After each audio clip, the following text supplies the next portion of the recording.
Welcome to this 3-part mini-series where we'll be fully factually finding out if uranium, plutonium and fixonium fuel rods are ideal to produce. We'll be scoring all 3 fuel rods on a scale from 1 to 10 based on resource consumption, power required and, most importantly, how easy or fun is it to logistically set up. I've broken down and analysed every aspect of these 3 recipes to answer the question, are fuel rods worth it in Satisfactory? Today's video is all about the uranium fuel rods. This is by far the easiest fuel rod to actually make. In total, we are going to be producing 8 uranium fuel rods, and these are all the materials that you need to actually produce these 8 rods. You are going to be needing 27 rotors, 8 crystal oscillators, with an addition of 27 electromagnetic control rods, and your 267 encased uranium cells. This is a pretty good place to begin with. Let's start off by talking about the 534 uranium that we're then going to need for our 8 uranium fuel rods. Now, of course, uranium can be found all over your Satisfactory world, but if you really want to, you can always go into your converter, type in uranium, then there you go. You can combine your reanimated SAM with some bauxite to then make your uranium. But let's say you haven't got enough bauxite. Well, you can always make your bauxite from copper. So in theory, you can turn copper into uranium ore whilst using the converter. For this example, we're not doing that. Moving on now to our 162 concrete. Personally, I am using the wet concrete, which essentially combines limestone and water in a refinery to then produce concrete. This ends up saving you a bunch of limestone as well. You can also combine deuterium, copper, iron and quartz, as well as of course copper sheets in the refinery with water to then essentially save on all these raw ingredients, which I use quite a lot. The last thing that we then need to make our 267 encased uranium cells is 432 sulfuric acid, which is literally just made by combining sulfur and water. It's also a 1-to-1 ratio as well, so 1 sulfur plus 1 water equals 1 sulfuric acid, which makes the logistic and maths part of this very simple to do. However, we actually make 102 sulfuric acid as a byproduct from the uranium cells themselves, which means if you really wanted to, you can actually re-add this into the cycle, which in theory then saves you 102 water and 102 sulfur. However, this has to be used for something. It can't just sit in a fluid buffer, because if this backs up, you can't make encased uranium cells. If you can't make encased uranium cells, none of this is going to be able to actually be produced. And then you're going to have a bunch of uranium being overflowed into your factory, thus meaning you then can't make any uranium fuel rods. So that is quite important. Do try and find a way to use that if you so can. And of course, if you want to recycle it back into the actual sulfuric acid recipe, there's no reason why you can't. Moving on now to our 27 electromagnetic control rod recipes, and yes, I am saving the 2 easiest recipes to last. Firstly, we need 41 stators. I'm using something called essentially the iron stator recipe. It's where you use iron pipes and iron wire. So the only ingredient you actually need here is iron and a little bit of water if you want to try and make your pure iron ingots in the refinery that I was talking a little bit about earlier on. I love this recipe. And in fact, I love a lot of iron-only recipes, and if you would like to see more of them, then feel free to watch the video currently on screen at the end of today's video. It goes through a bunch of really cool iron-only recipes. Moving over now to our AI limiters, and again, we are going to need 27. And in theory, the only thing we need here is copper sheets and quick wire, but the way I've laid everything out, it makes it look rather confusing. Well, there's a reason behind that. For our copper sheet recipe, what I've done here is I've combined copper ingots and water to then produce our copper sheets, and then copper ore with water to then produce our copper ingots.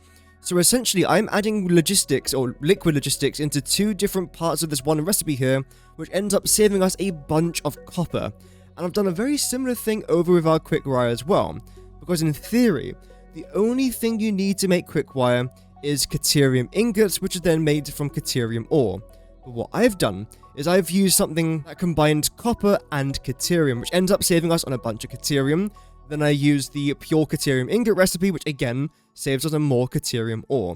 Yes, I am getting a lot of water and liquid logistics involved in this project, but I'm fine with that. If you don't want to do that, that's completely fine. You just need to use more resources. And of course, again, for the copper ingots, we've used pure copper ingots. And that is it for the electromagnetic control rods. Honestly, a very, very simple recipe to use. Now let's talk about the final 2 recipes and the reason as to why I love them so much. And we're going to be starting off with our crystal oscillators. To make these, I'm using iron cable, which literally just requires iron and water. We then need a little bit of quartz crystal, which it is what it is. I don't love using quartz, but we have to use them occasionally. And we only need 144 of them, so that's not too bad. And then we need reinforced iron plates, which, again, I'm only using iron and a bit of water. So when it comes to this actual recipe itself, the crystal oscillator, the only two main resources that, in theory, you have to consume is raw quartz and iron, and of course water if you so wish, and I do so wish, so I am consuming it. So that's not too bad either. Now lastly with the rotor, again I'm using an iron rotor recipe, where we are using iron pipes and iron wire. Total there's 3 different methods that you can use to make your wire, but personally I find this, or the basic recipe, the best. And when it comes to steel pipe, in all honesty, none of these recipes are bad. I actually think they're all pretty good. This recipe does end up consuming a lot of iron. The basic recipe is fine, it is what it is. And the last recipe actually ends up saving you an iron and coal, but you do need a little bit of concrete involved there, which again is still not too bad. So don't worry when it comes to steel pipe, choose whatever recipe you want. But because I'm making a dedicated iron factory, I've gone with this because I can just make it there. It makes my life a lot simpler. There's even multiple different ways that you can make your iron ingots as well. Most people just opt for the basic smelter version. There is nothing wrong with that. When it comes to the pure iron ingots, personally, I love it, but I can completely understand why people might not want to get liquid logistics involved with their projects. That's completely fine. The basic iron ingot is fine, just a bit of limestone and iron. I don't recommend the leached iron ingot unless you've got a bunch of sulfur that you just want to try and use, or if you've got a bunch of sulfuric acid, like what we've got going on over here with our encased uranium cell recipe. So if I really wanted to, I could actually combine this with iron to produce a lot of extra iron ingots, but I don't necessarily want to do that. Even just combining some iron and copper is not too bad either. There's also 2 encased uranium cell recipes, but I've made an entire video dedicated to talking and breaking down these 2 recipes by themselves and explaining the reason as to why I went with the basic one. Long story short, I didn't want to get any extra silica or any extra quick wire involved, and I kind of like how you get to produce a bit of extra sulfuric acid here. So yeah, the basic recipe is pretty cool. So that's my uranium fuel rod recipe, but we're not done there just yet. We are now going to go over all the raw resources needed, plus the amount of machines we need, as well as how much power it requires and how much power we actually get from these uranium fuel rods, starting with the raw resources, where the very first thing that we need is 10,921 water, which sounds like a lot. But bear in mind, the nuclear power plant requires 9,600 water just to try and convert those uranium fuel rods into power, so that's where the majority of that water is actually coming from. Furthermore, we need 432 sulfur. I don't think this is too bad personally. You do have to use sulfur in this game, you can't avoid it for as long as possible like I've tried, but this is not too bad. Next up, you need 243 limestone. Again, that's not a lot. Bear in mind, we're producing 8 uranium fuel rods, so this is a relatively small amount. Next, we need 534 uranium. Again, there's like 2,100 available in the map. You can always use the converter to get more, so this is not a lot. 454 iron. Again, this is not a lot either. If you were to have Mark III miners by this stage of the game, which most of you might have, or at least a Mark II miner, this only requires 1 or 2 nodes, so that is, again, no problem there. 144 copper, basically nothing in the big scheme of things, because there's tens of thousands of copper in your world. 90 Caterium, again, that's basically nothing, and 186 raw quartz, which is not too bad either.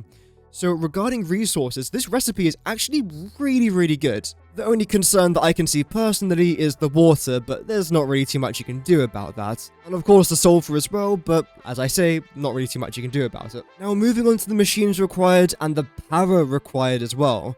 Starting off with 22 manufacturers needing 1,177 megawatts, 11 blenders consuming 815 megawatts, 49 refineries consuming 1,337 megawatts, 38 assemblers consuming 530 megawatts, 44 constructors consuming 165 megawatts, and 92 water extractors consuming 1,840 megawatts worth of power. And again, I understand that this is a lot, but we need to do it to actually produce power from those uranium fuel rods, meaning that in total we need 5,864 megawatts worth of power to actually power all the machines that we are placing down. So now it's time to answer the question, are uranium fuel rods worth it in Satisfactory 1.1? Well, let's have a quick look. Like we've already established, we need 5,864 megawatts to power all of the machines. However, we are producing 100,000 megawatts from these 8 uranium fuel rods, which means we have a net power gain of 94,136 megawatts, which means that for every 100 megawatts we are producing, we then have to consume 6 megawatts to power the factory. Only 6% of the power, which I think, personally, is amazing. So when it comes to resource consumption for uranium, I'm honestly going to score it an 8 out of 10. I think the resources consumed are fantastic and aren't really that bad except for water, but there's nothing you can do about that. When it comes to power required, again, we've got like, what, a 96% positive ratio here, so again, for me, that's going to be a 9 out of 10. I think it's really efficient. And in regards of logistics setup, like, is it going to be fun to do? Well, if you use those iron recipes I showed you, logistically, it's going to be super simple to do. You are going to get some water involved, and I think the water extractors are going to take quite a long time to do. But compared to other recipes, I'm honestly going to give this a 7 out of 10, because again, those water extractors will take you quite a long time. So in total, the uranium fuel rods get a 24 out of 30, a very respectable score. So in total, I would say the uranium fuel rod is definitely worth it in Satisfactory. Let me know in the comments down below, would you guys recommend the uranium fuel rod recipe? But without further ado, thank you very much for watching, have an amazing rest of your day, subscribe if you guys enjoyed, and I'll see you in the next video, goodbye!